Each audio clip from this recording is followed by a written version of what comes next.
Welcome to Sravani's media.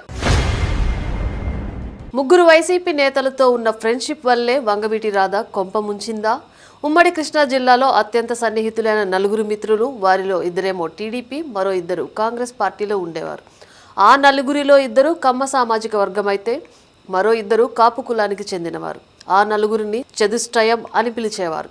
కాలం మారింది. ఆ నలుగురిలో ఇద్దరు తెలుగుదేశం పార్టీలో, మరో ఇద్దరు వైసీపీలోకి మారారు. ఇప్పటికే ఆ నలుగురు ఎవరో తెలిసిపోయే ఉంటుంది. వాళ్ళెవరో కాదు, మాజీ మంత్రులు కొడాలి నాని, పేర్ని నాని, మాజీ ఎమ్మెల్యేలు వల్లభనేని వంశీ, వంగవీటి రాధ. పేర్ని నాని, వంగవీటి రాధ వైసీపీలో చేరారు. కొడాలి నాని, వంశీ మాత్రం తెలుగుదేశం పార్టీలో ఉన్నారు. ఇక 2012లో కొడాలి నాని కూడా వైసీపీలో చేరారు. 2014 ఎన్నికల్లో కొడాలి వైసీపీ తరపున, వంశీ టీడీపీ తరపున ఎమ్మెల్యేలుగా గెలవగా పేర్ని, వంగవీటి రాధ వైసీపీ తరపున పోటీ చేసి ఓడిపోయారు. ఇక 2019 నాటికి పరిస్థితి మారిపోయింది. వంగవీటి రాధ వైసీపీకి రాజీనామా చేసి టీడీపీలో చేరిపోయారు. వంశీ టీడీపీ తరపున గెలిచి వైసీపీకి మద్దతు తెలిపారు. జగన్ కేబినెట్లో పేర్ని, కొడాలి మంత్రులయ్యారు. వంగవీటి మాత్రం సింగిల్గా మిగిలిపోయారు. 2024 ఎన్నికల్లో కొడాలి, పేర్ని, వల్లభనేని వైసీపీ తరపున పోటీ చేసి ఘోరంగా ఓడిపోయారు. కానీ వంగవీటి రాధాకు మాత్రం టికెట్ దక్కలేదు. కూటమి సర్కార్ అధికారంలోకి రావడంతో రాధాకు పదవి వస్తుందని అంతా భావించారు. ఎమ్మెల్సీగా ఎన్నికవుతారని పదే పదే పుకార్లు షికార్లు చేశాయి కూడా.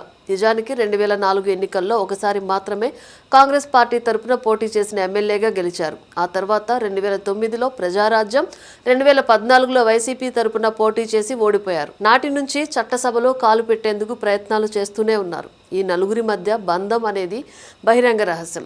వీరిలో కొడాలి, వల్లభనేని కలిసి ఓ సినిమా కూడా తీశారు. వ్యాపార లావాదేవీల్లో కూడా నలుగురు భాగస్వాములే అనేది అందరికీ తెలిసిన విషయం.